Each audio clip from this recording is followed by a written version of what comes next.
Mesiyata Dishmaya, Masechet Baba Batra, Daf Nun Bet. Nous commençons Daf Nun Aleph, Amud Bet. Les 4 dernières lignes de la page. Tanu Rabanan, En Mekablin Pikdonot. L'Agma nous rapporte ici une braïta où la braïta nous enseigne qu'en Mekablin Pikdonot, on ne pourra pas accepter un dépôt, dire de l'argent qui nous est confié, l'omina nashim, ni des femmes, velomina avadim, ni des esclaves, velomina tinokot, et ni des enfants. Pour quelle raison?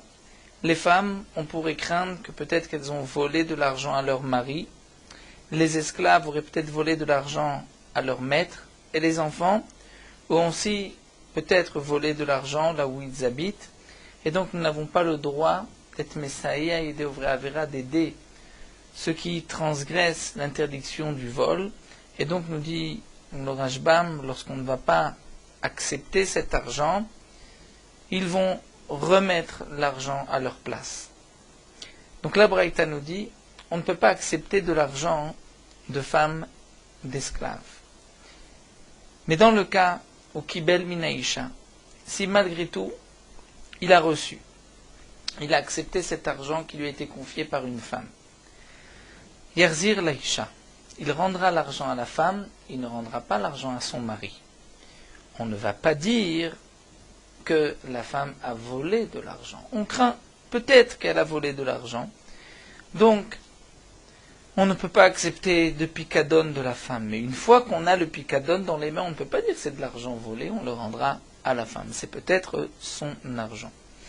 Pour bien comprendre ce que signifie son argent, il y a beaucoup de confusion lorsqu'on dit l'argent de la femme ou l'argent de la femme appartient au mari. Comme nous l'avons déjà vu auparavant, l'argent que la femme gagne, cet argent appartient au mari, même si la femme travaille et gagne de l'argent, l'argent appartient au mari. En échange des mésonotes, puisque le mari nourrit sa femme.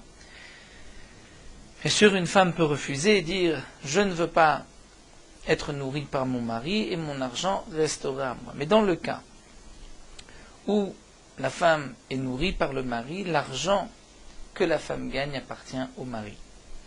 L'argent qu'une femme trouve appartient aussi au mari. Ça, nous l'avons vu dans Masechet Ktubot, où la Gemara explique pourquoi les Khamim ont institué que l'argent que la femme a trouvé appartient aussi au mari. L'argent qui appartient à la femme, c'est l'argent qu'elle aurait apporté au foyer, qu'on va appeler Nirse Milog, ou Nirse Tzon Barzel, Nirse Milog, c'est-à-dire porter un terrain. Le terrain appartient à la femme, et le mari pourra manger les fruits de ce terrain tant qu'il est marié avec cette femme. Si un homme, ou une femme, ou toute personne de l'extérieur, fait don à la femme d'argent, si cette femme est mariée, et qu'on lui a donné de l'argent, à condition que cet argent soit pour elle et pas pour son mari, dans ce cas-là, l'argent appartient à la femme. Mais sinon, l'argent de la femme revient au mari. Donc on comprend pourquoi on ne peut pas accepter de l'argent un picadone d'une femme, puisque, théoriquement, la femme ne devrait pas avoir, d'argent dans ses mains. Si elle a suffisamment d'argent de picadone, c'est peut-être qu'elle l'a volé à son mari, ou peut-être pas. Donc c'est pour cela que l'echatrila, on n'accepte pas de picadone. Malgré tout, si on a reçu, yarzir laïcha, on rendra à la femme. Vimeta, et dans le cas où la femme est morte, alors yarzir les baala, on rendra à son mari. Étant donné que, même, nous dit le Rashbam, si cet argent lui a été donné à condition que son mari n'a pas de prise sur cet argent, mais après le décès de la femme, le mari hérite l'argent de sa femme. Donc, mimanafchar, où cet argent appartient au mari, ou, c'est-à-dire appartenait déjà au départ à son mari, ou bien, même ça lui appartenait à la femme, mais lorsqu'elle est morte, c'est le mari qui a hérité de cet argent. Le digne de la tzedaka est en vérité le même. On ne peut pas accepter de l'argent pour la tzedaka d'une femme, étant donné que c'est l'argent de son mari. La femme peut avoir de l'argent, mais tant qu'on ne sait pas si c'est l'argent de la femme, on ne devrait pas accepter. Peut-être que le mari ne veut pas donner une telle somme. En général, ce que marquent les poskim, c'est qu'il y a une certaine somme, on peut évaluer chacun en fonction de ses moyens, combien un homme est mochel, laisse cet argent à sa femme et ne sera pas makpid même si elle donne de la tzedaka, donc une telle somme pourrait être acceptée. Mais si c'est une grosse somme, on ne pourra pas accepter de la tzedaka d'une femme sans le consentement de son mari, sauf si c'est vraiment de l'argent appartenant à la femme, comme nous l'avons expliqué. La Braïta continue, Kibel mina eved, nous avons vu qu'on ne peut pas accepter d'argent d'un esclave, mais si malgré tout on a accepté cet argent, eh bien dans ce cas-là, yerzir la eved, on rendra à l'esclave, on ne pensera pas que l'esclave a volé au maître. Ve'immet, et dans le cas où l'esclave est mort, yerzir les rabots, on rendra l'argent au maître, puisque certainement, kana eved kana rabo, ce que le eved a acquis, ça appartient à son maître. Le Rashbam marque ici une petite différence entre la femme et l'esclave. C'est que si l'esclave a été libéré, qu'ensuite il est mort, on rendra quand même l'argent au maître. Puisque au moment où l'argent a été donné à cet homme-là, a été confié, l'esclave était encore esclave. Donc Stam Avadim est considéré comme un voleur. Donc c'est l'argent de son maître. Donc on rendra au maître, même si entre-temps l'esclave a été libéré. Mais attention, si une femme mariée a confié de l'argent, ensuite elle a divorcé de son mari, et ensuite elle est morte, et celui qui détenait l'argent vient rendre l'argent, dans ce cas-là il ne rendra pas au mari, il rendra aux héritiers de la femme, étant donné que l'argent, comme nous avons vu, on ne considère pas qu'elle l'a volé à son mari, Bedi Avad, si ça a été donné on rendra à la femme. Comme elle a divorcé, donc l'argent n'appartient plus au mari, donc c'est aux héritiers de la femme. La Braïta termine, Kibel mina katanya selo segula. Si on a reçu de l'argent d'un enfant, on ne rendra pas cet argent à l'enfant. Bien qu'on n'ait pas chochesh qu'il l'a volé, Bedi Avad, mais malgré tout, de donner de l'argent à un enfant, c'est comme le faire disparaître, puisque l'enfant ne va pas garder, ne va pas faire attention à cet argent, et donc il y a selo segula. On fera une ségoula pour cet enfant. Que signifie une ségoula? L'Agma nous expliquera par la suite. D'après Aman de Amar, on écrira un Sefer Torah pour l'enfant, donc le capital, l'argent. Et là, il pourra même utiliser les fruits de ce Sefer Torah, c'est-à-dire étudier dedans. Jusqu'au moment où donc, l'enfant va grandir, on lui donnera cette ségoula. Donc nous verrons Bezrat Hashem par la suite que signifie ségoula. Veimmet, dans le cas où l'enfant est mort, Yerzir Liorchav, on rendra aux héritiers de l'enfant. Donc même si lui n'a pas eu d'enfant, mais les héritiers, on remonte son père, ses frères, et ainsi de suite, comme nous le verrons, Bezrat Hashem dans le Perek Eshnochali. Vechulan she'amru bishat mitatan. Et dans tous les cas, c'est-à-dire une femme, un esclave, ou même un enfant, qui ont dit bishat mitatam au moment où ils sont morts, ils ont dit chez le plounien, cet argent appartenait à un tel, ayoriase qui pirushan, on fera comme ce qu'ils ont dit.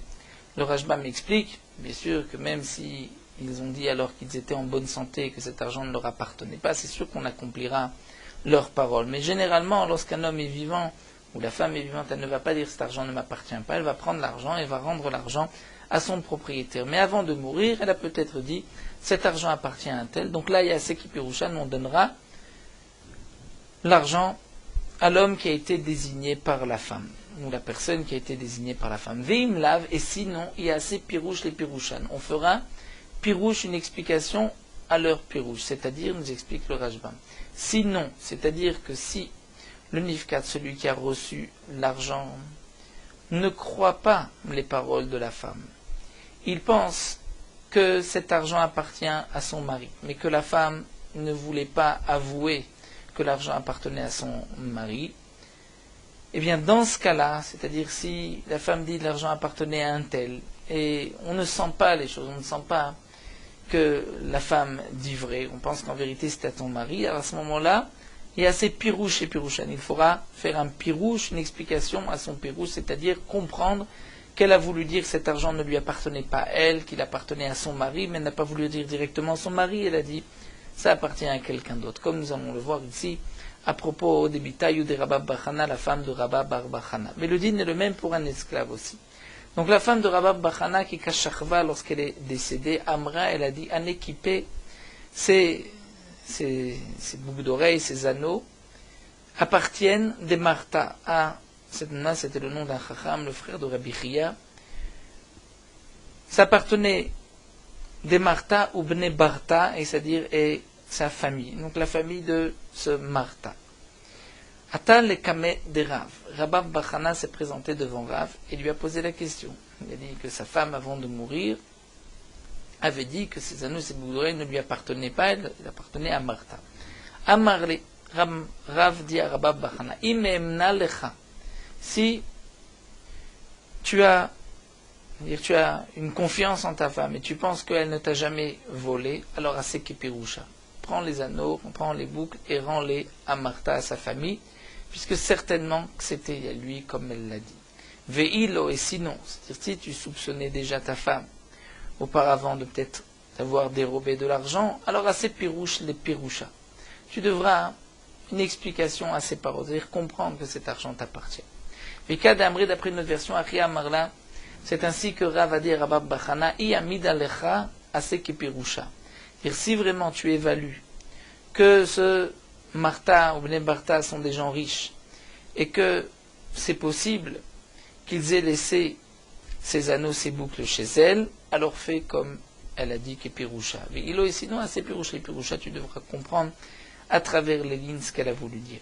Autre explication que nous donne le Rashbam, si Amida Lecha, c'est-à-dire si ta femme, tu as évalué qu'elle avait des gens qui l'appréciaient, qui auraient pu lui donner de l'argent, condition que cet argent soit pour elle et pas pour toi, alors, effectivement, assez Kipirusha, fais comme elle t'a dit, sinon, tu dois comprendre que cet argent, ces boucles t'appartenaient. Nous avons vu dans la Braïta, Minakatanya Selo Segula. On ne peut pas accepter d'argent d'un enfant, peut-être qu'il l'a volé, mais si on a accepté l'argent, donc on considère que c'est à lui, mais on ne peut pas lui rendre directement de peur qu'il va perdre cet argent, alors il y a Selo Segula. Maï Segula. Afrizda Amar Sefer Torah. Afrizda dit un Sefer Torah pour qu'il puisse étudier dedans. Donc il y a les fruits, perot, et le keren, le capital, l'argent reste. Rabba Baravuna Amar Dikla Dachal Minet Mari. Rabba Baravuna dit c'est un palmier duquel il pourra manger des dattes. La Gemara continue, nous avons vu dans la Mishnah Velo le'av benirsea ben, velo leben benirsea av, que le père ne peut pas avoir de chazaka dans les biens du fils, ni le fils dans les biens du père. Le fils est resté 3 années dans les biens, manger, cultiver le champ du père. Il ne peut pas prétendre par la suite que le père lui a vendu le terrain. Amar Rav Yosef nous dit Afilu chalku. Même si le père et le fils se sont séparés, c'est-à-dire, explique le Rashbam, le fils ne mange plus à la table du père. Et donc le fils ne s'occupe plus des biens du père. Malgré tout, dit Rav Yosef, le fils ne pourra pas faire de chazaka dans les biens du père. Si le père voit son fils utiliser son terrain, profiter de l'endroit, manger les fruits pendant 3 ans, le père n'est pas makpid et ne dira rien, donc ce n'est pas une preuve que le fils a acheté le terrain au père. Mais Rava Ama Chalku Lo, Rava dit non, s'ils se sont séparés, c'est-à-dire le fils est autonome, indépendant, dans ce cas-là, le fils peut avoir une chazaka des biens du père. Amar Rabbi Yirmiyah Midifti vient témoigner, vient dire que Avad Rav Papi Ouvda, que Chalkulo Kerava. Rav Papi avait tranché dans un cas qui s'était présenté à lui, d'un enfant qui avait fait une chazaka sur les biens du père, et il avait tranché que Chalkulo, étant donné que le fils s'était séparé, donc ce n'est plus le cas de la Mishnah, et le fils pourra faire une chazaka sur les biens du père, Kerava comme Rava l'avait dit. Amar Rav Nachman bar Yitzchak nous dit Ishta'eli Rav Chia. Rav Chia m'a raconté, m'a dit, Rav Chia d'où mais Ormiz Ardeshid, d'un endroit, Ormiz Ardeshid.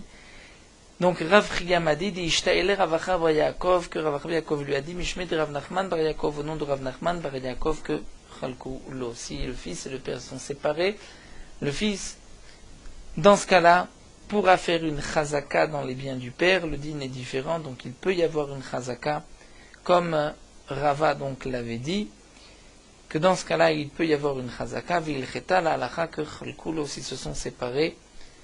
Donc ce n'est pas le cas de la Mishnah, et le fils peut faire une chazaka dans les biens du père. Tanya Nameachi, nous avons aussi une braïta qui nous dit, ben shechalak, le fils séparé du père, vishtoshin birsha, la femme qui a divorcé, arin shar koladam, ils sont comme tout homme, comme toute personne, et donc ils peuvent faire une chazaka. La Gemara poursuit avec une braïta itmar. Nous avons enseigné Echad Minaachi, un des frères, Shaya Noseh Venoten Betoch Habayit, qui s'occupait des biens de la maison. C'est-à-dire, nous explique le Rashbam, il s'agit de ce qu'on appelle dans la Gemara le Gadol Achin, c'est-à-dire le grand des frères, après le décès du père, s'occuper des biens du père, c'est lui qui gérait les affaires du père. Donc on avait tout laissé au grand frère. Il y avait onot, c'est des actes de vente, ou shtarot, des actes de prêt, yotzim al shemo, qui sortaient sur son nom. C'était marqué que lui avait acheté ou lui avait prêté. Ve'ama, et le grand frère a dit, Sheliem, shenafluli mi bet avi ima. Cet argent, c'est-à-dire j'ai acheté ou j'ai prêté, c'est de l'argent qui m'appartenait. Bien que je gère les biens de notre père, malgré tout cet argent m'appartenait puisqu'ils étaient frères du même père mais pas frères de la même mère. Donc lui il prétendait que chez Naflun Betavi Ima, c'était de l'argent qu'il avait reçu d'héritage de sa maison maternelle, de sa mère, la maison du père de sa mère, son grand-père maternel. Et donc le shtar était marqué en son nom puisque c'était son argent. Mais les frères disaient que peut-être que non. Peut-être qu'en vérité c'était l'argent du père, mais comme c'était lui qui s'occupait des affaires du père, donc il a signé en son nom, il a marqué que c'était lui qui achetait, lui qui prêtait, mais il doit rendre peut-être cet argent aux autres frères. Amarav, Rav nous dit, Alav la viraya. C'est à lui, au grand frère, d'apporter une preuve que l'argent lui appartient effectivement. Shmuel Amar, Alachim la viraya. Shmuel n'est pas d'accord et pense que ce sont aux frères d'apporter une preuve que cet argent ne lui appartient pas. Donc le Rashbam m'explique. D'après Rav, c'est à lui d'apporter une preuve, bien que sur les shtarot, c'est son nom qui est marqué. Malgré tout, étant donné que c'était lui qui s'occupait des biens du père, peut-être qu'il a écrit un shtar en son nom. Et donc dans ce cas-là, à lui de prouver que cet argent lui appartenait, sinon il ne pourra pas faire sortir de la chazaka du père, donc ça appartient à tous les frères. Shmuel dit que non, c'est aux autres frères d'apporter une preuve que l'argent appartenait à leur frère. Pourquoi? Puisque dans le shtar, c'est marqué le nom du grand frère. Donc on est sommaire sur le shtar et on va dire que ça appartient au grand frère. Le Rashbam nous dit que dans ce cas-là, la halacha est comme Rav, bien que généralement la halacha est comme Shmuel Bediné, mais ici la halacha est comme Rav, puisque nous verrons par la suite plusieurs chachamim qui pensaient comme Rav. Amar Shmuel, Shmuel continue et nous dit, Modeli Abba, Shmuel dit que Modeli Abba, Abba c'est Rav, le prénom de Rav, c'était Abba, qui appelait Rabbi Abba. On l'appelait Rav, nous dit le Rashbam, de la même manière que Rabbi Yehuda Anassi était appelé Ribi, Rabbi, Rebi. C'était son nom en Eretz Israël, et en Bavel, Rabbi Abba était appelé Rav tout court. Donc Shmuel appelait Rav par son prénom et a dit Modeli Abba, donc Rav est d'accord avec moi chez Met, Alachim la Viraya, que si le grand frère est mort, et que donc les héritiers du grand frère ont le shtar et veulent récupérer le bien, la dette, prétendent que le terrain que le grand frère a acheté leur appartient, à ce moment-là, c'est au frère d'apporter une preuve. Donc Shmuel nous dit, dans ce cas-là, si le frère est mort, c'est aux autres frères, si le grand frère est mort, c'est aux frères, à ses frères à lui d'apporter une preuve. Pourquoi? Puisque, nous dit le Rashbam, les itomim, les orphelins ne peuvent pas apporter de preuves, eux ne savent pas comment chercher. Ils ne connaissent pas, donc ils ne sont pas, les itomim, on parle de moins de 13 ans, donc ils n'ont pas les capacités d'apporter une preuve. D'ailleurs, le shtar est en leur faveur, puisque c'est marqué que c'était leur père qui avait acheté ou prêté. Donc lorsque le grand frère est vivant, nous dit le Rashbam, donc Rav imposait à cet homme, au grand frère, d'apporter une preuve, puisque lui avait la possibilité d'apporter une preuve. Mais lorsqu'il décède, donc les enfants n'ont pas cette facilité, donc c'est aux autres frères d'apporter une preuve. Matkifla Rav Papa, mais Rav Papa s'étonne. Klum ta'ninan leu leyatme midé de l'otan leu avouon. Est-ce que nous on pourra lin ta'ana ou yetomim, ce que le père ne dit pas, ne peut pas dire? La question de Rav Papa est la suivante. Si le grand frère est vivant, c'est à lui d'apporter une preuve. Il ne peut pas dire je l'ai acheté. Mais s'il est mort, donc ses enfants ont en vérité une force plus grande que le père et vont dire on ne peut pas apporter de preuve, donc c'est au frère du père d'apporter une preuve. Ce n'est pas logique. Si le père était vivant, on aurait dit que l'argent appartient à ses frères. Tant que lui n'apporte pas une preuve que cet argent lui appartient, Donc aujourd'hui où il est mort, on ne va pas dire que les orphelins ont plus de force que leur père. Le Rashbam pose juste une petite question, mais qui est intéressante. Pourtant, nous dit le Rashbam, nous avons vu auparavant, lorsque le fils a une chazaka de 3 années, il dit « J'ai hérité ce terrain de mon père ». Le père n'y avait habité qu'15 jours. Le fils a une chazaka de 3 années. Eh bien, on dira dans ce cas-là que c'est une bonne chazaka. Bien que un homme qui fait une chazaka, qui reste 3 années dans un terrain, mais qui ne dit pas « Ce terrain, je te l'ai acheté à toi, Réhouven, qui prétend que ce terrain t'appartient ».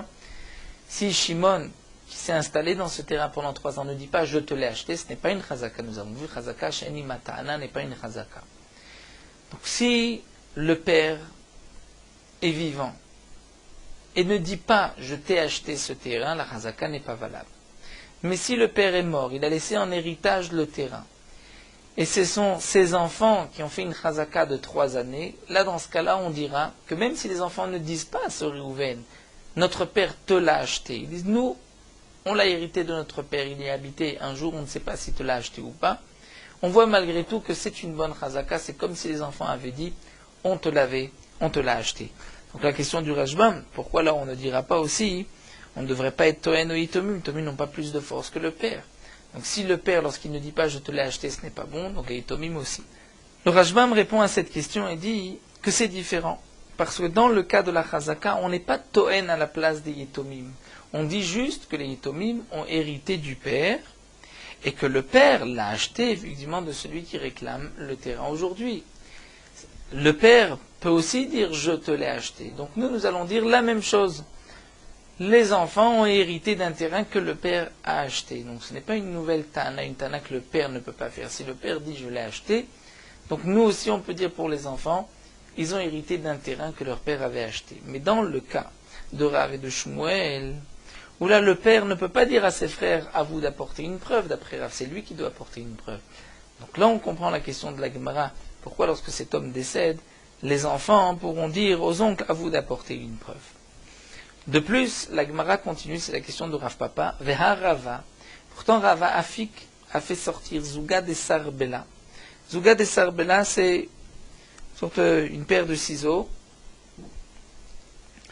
Vesafra de Agadota, un livre de Agadot, d'histoire, de Drashot, Miyatme, de Yetomim. Il a fait sortir ce livre des orphelins. Un homme les réclamait, c'était dans les mains des orphelins, Belo Reaya, sans aucune preuve. C'est-à-dire que, on va dire ainsi, Réhouven réclamait ses ciseaux des orphelins de Shimon. Réhouven prétendait qu'il avait prêté ce ciseau à Shimon. Shimon est mort et a laissé les ciseaux à ses enfants. Les ciseaux sont ce qu'on appelle Dvarim Asuim Lachil Velaskir, des choses qui se prêtent. Un voisin, un ami, on peut prêter ou louer. Donc si Réhouven a une preuve, a des témoins que les ciseaux lui appartenaient ou que ce livre lui appartenait, Shimon ne peut pas ensuite prétendre, puisque les ciseaux ou le livre sont dans mes mains, donc c'est à moi. Comme nous l'avons vu, puisque j'ai des témoins que ça m'appartenait, je peux le récupérer. Eh bien, Rava avait fait sortir des Yetomim, une paire de ciseaux ou un livre, sans aucune raya, puisque c'était Dvarim Asim Lachil Velaskir. Et donc Réhouven, qui réclamait ces ciseaux, qui réclamait ce livre, lui avait des témoins que les ciseaux ou le livre lui appartenaient auparavant, puisque ces Dvarim font prête ou qu'on loue. Donc Rava a permis de reprendre des Yetomim, et on n'a pas exigé que Réhouven doit apporter des preuves que ceci n'appartient pas au Yetomim, qu'il ne l'avait pas vendu. Et on n'a pas dit tout d'un coup que le père leur avait acheté. Que les Shalar Ravuna Baravin, comme Ravuna Baravin a envoyé que Dvarim Asum Lachil Velaskir, sur toute chose qui généralement se prête ou se loue, Ve'amar, un homme dit les Kochinen Beyadi, je les ai achetés, on va dire Shimon dit je les ai achetés, alors que Réhouven a des témoins que ça appartenait auparavant à Réhouven. Shimon Enoneman, on ne le croit pas, il doit apporter une preuve qu'il l'a acheté. Donc on voit ici, encore une fois, qu'on peut sortir des Yetomim. Donc la question revient, comment se fait-il que nous dise Shmuel que puisque d'après Rav, c'est au grand frère d'apporter une preuve, donc si le grand frère est décédé, pourquoi on laissera dans les mains des Yitomim, mais ce sont aux oncles d'apporter une preuve? On devrait dire Yitomim, à vous d'apporter une preuve. De la même manière qu'on peut prendre du père, on prend des orphelins. Et la Gemara termine, Kashia, c'est une question sur Shmuel. Si nous avons un Rashbam important, puisque le Rashbam rapporte que certains pensent qu'il y a une différence lorsque la question est sous forme de Kashia ou Tiyufta. Tiyufta, c'est qu'on a complètement objecté, il n'y a aucune réponse possible, donc on ne retient pas la halakha à cette opinion, et que Kashia, c'est un peu plus léger. Le Rashbam n'est pas d'accord avec cette explication.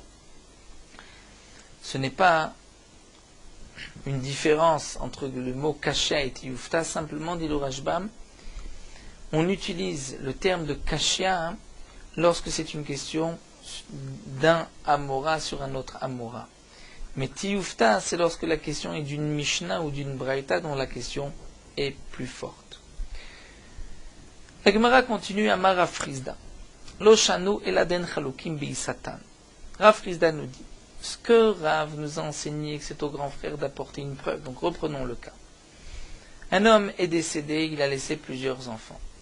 Le plus grand de ses enfants va gérer les biens du père. Et par la suite, on a trouvé des shtarot où c'était marqué que le grand frère, donc c'était son nom qui est marqué sur le shtar, a acheté tel ou tel terrain ou a prêté tant et tant d'argent. Donc le grand frère prétend que ces shtarot lui appartiennent, ce terrain lui appartient, l'argent qu'il a prêté c'est à lui, ce n'est pas de l'argent du père, mais c'était un héritage de sa maison maternelle. Et les autres frères, donc ils sont du même père mais pas de la même mère, les autres frères disent non. Ça c'est de l'argent de notre père que tu as utilisé, mais les shtarot tu les as marqués en ton nom. Donc Rav a dit c'est au grand frère d'apporter une preuve et Shmuel a dit non, c'est aux autres frères d'apporter une preuve. Rav Frisda poursuit, il nous dit Lo shanu eladen chalukim bi'isatan. Dans quel cas Rav nous a dit que c'est au grand frère d'apporter une preuve?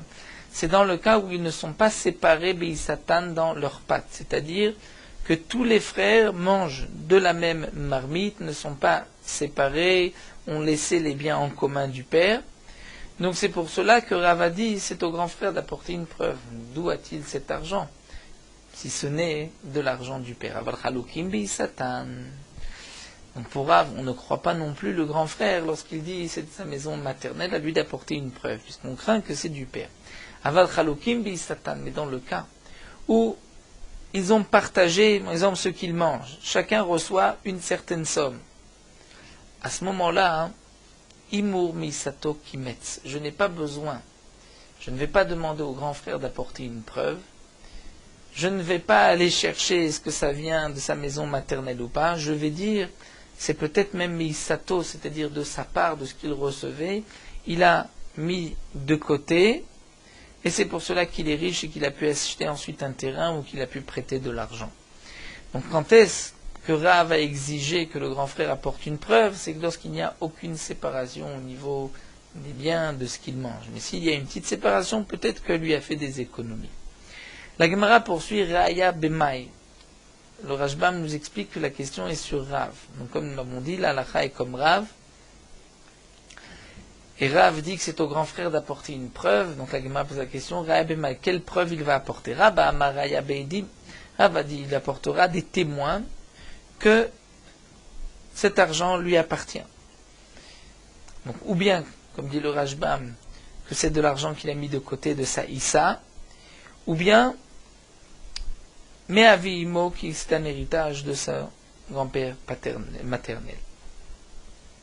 Rav Sheshat Amar Raya Bekiyum Ashtar.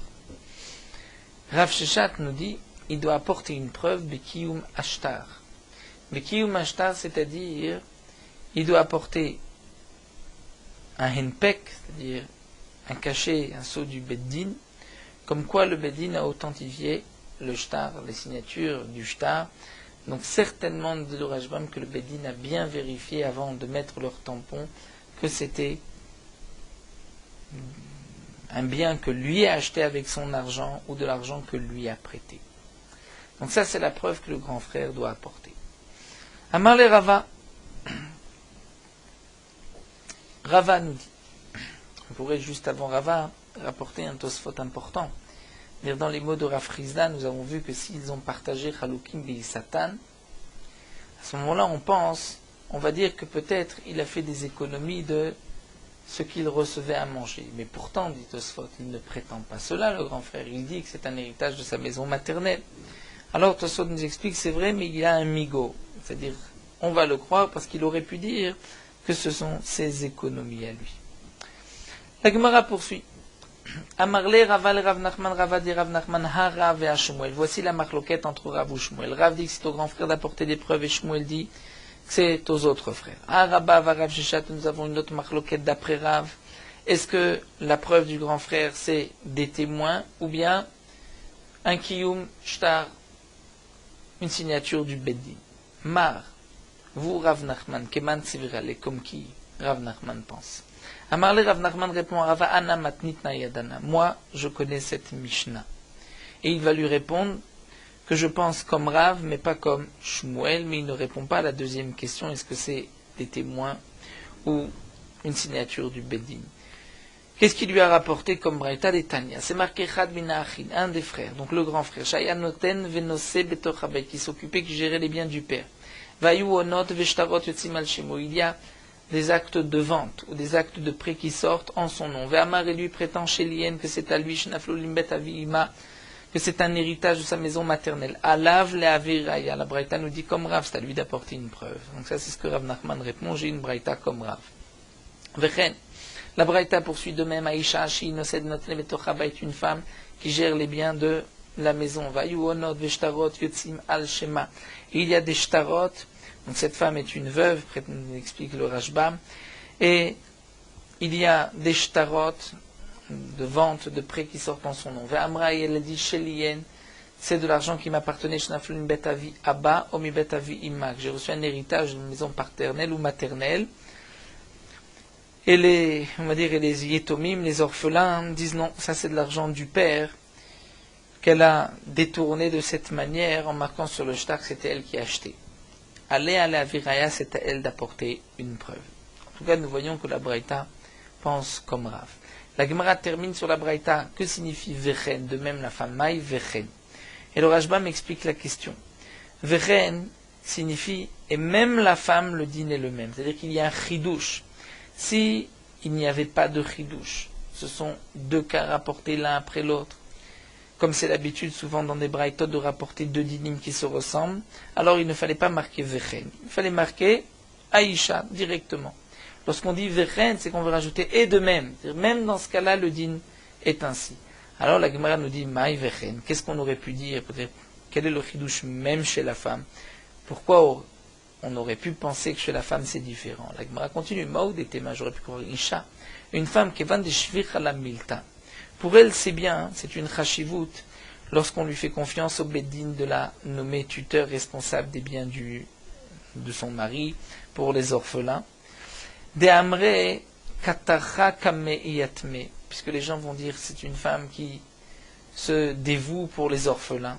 Et donc, logaz la miyatme, j'aurais pu dire que certainement cette femme, pour garder sa réputation, ne va pas voler des yétomim. Et donc, j'aurais pu croire que lorsqu'elle dit que c'est à elle, je la crois, puisqu'elle ne veut pas perdre sa réputation. Donc là, le chidouche, c'est non. Même dans le cas d'une femme qui n'a aucun intérêt à mentir et à voler l'argent, au contraire, elle préfère avoir cette némanout. Malgré tout, on va dire que c'est à elle d'apporter une preuve qu'Amash Melan qu'on craint qu'elle a peut-être pris de son mari. Donc là, la Gemara nous renvoie. On reprend notre Mishnah, la fin de la Mishnah, qui était Daf Membet Amoud Aleph, où la Mishnah avait dit Bamed Varim Amurim, c'est tout ce que nous avons vu, les dinim de Chazaka de 3 années consécutives. Dans quel cas c'est une Chazaka, dans quel cas ce n'est pas une Chazaka, c'est Ben Marzik, c'est-à-dire celui qui fait une Chazaka, et que cette Chazaka va servir de preuve qu'il a acheté un terrain. Aval Benoten Matana, dit la Mishnah, si un homme a donné un cadeau, des frères qui ont partagé un terrain, va Marzik Nirseakir, celui qui va prendre possession des biens d'un converti qui est décédé, qui n'a pas laissé d'héritier. Dans ce cas-là, si il a fermé où il a fermé à clé, ou il a mis une barrière, ou ouvert une brèche, c'est une chazaka. Donc la Gemara va essayer de comprendre la dernière phrase. Atu kolane d'amrinan lavne chazakaninu. Mais ceux qui sont mentionnés dans la Mishnah, ceux qui reçoivent une matana, chim shechalku, n'est-ce pas que c'est par une chazaka qu'ils vont acquérir? Donc on comprendrait des mots de la Mishnah, ça c'est bemarzik. Neten matana, ce n'est pas une chazaka, c'est aussi une chazaka. Le Tosfot, qui se trouve un peu plus loin d'Afnun Gimel, rajoute dans la question de la Gemara, il dit la chose suivante de la question est que même si un homme a reçu un cadeau ou des frères qui se sont séparés, ils peuvent aussi avoir une chazaka de 3 années. C'est-à-dire qu'on ne parle pas de la même chazaka. Il y a la chazaka qui est une preuve de l'acquisition et il y a la chazaka qui est le moyen d'acquisition.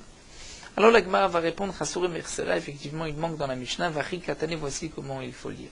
Bamed Varim Amorim, c'est-à-dire quand est-ce que nous allons dire qu'il faut 3 années? C'est Bechazaka Shesh Ima Ta'ana. C'est-à-dire une chazaka où il y a une ta'ana, le Rajba m'explique ta'ana, c'est-à-dire il y a un héros. Un homme vient dire ce terrain m'appartient, je ne l'ai pas vendu. Kegon Mocher Omer lo macharti. Le vendeur dit non, je n'ai pas vendu. Velokar Omer la carte, et l'acheteur dit j'ai acheté. Donc là on lui demandera mais si tu as acheté, où est ton shtar? Donc avec une chazaka de 3 années, c'est comme s'il avait son shtar, c'est la preuve qu'il a acheté, qu'il a fait une acquisition. Mais là, c'est parce que le mocher avait dit, le vendeur a dit, je n'ai pas vendu. Aval chazaka sheni matana. Mais lorsqu'il s'agit d'une chazaka où il n'y a pas de tana, c'est-à-dire que celui qui donne est d'accord de donner. Il ne vient pas réclamer, il ne vient pas dire, je n'ai pas donné.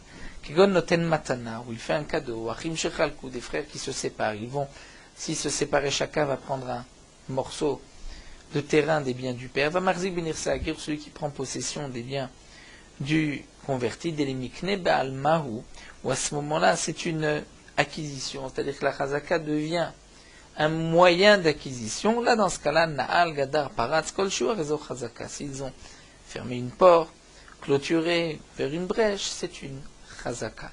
Donc, comme nous l'avons expliqué, il y a la chazaka qui sert de preuve, lorsque le vendeur dit je n'ai pas vendu, il y a la chazaka qui sert de moyen d'acquisition.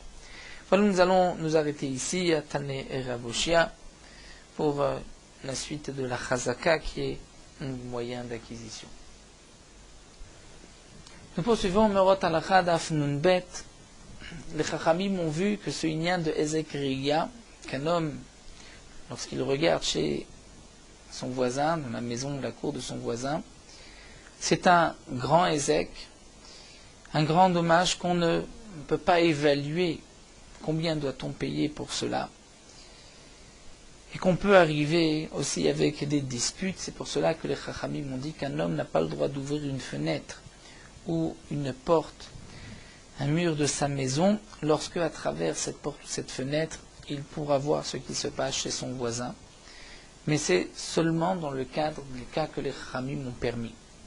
Lorsqu'on fait attention de ne pas ouvrir une porte qui permettra le regard chez le voisin, la Shrina réside parmi le clan d'Israël, comme c'est marqué à propos de Bilham, il a vu les Bnei Israël Shochen Nishvatav. Les Chachamim ont expliqué ce passou qu'il a vu que les portes des uns n'étaient pas ouvertes vers les portes des autres. Et il a dit, la Shrina, il mérite que la Shrina réside parmi eux. Dans ces dîmes-là, il y a plusieurs paramètres, plusieurs détails, parfois ceci dépend du minag, et donc dans chaque cas, il faudra poser la question à un rav compétent.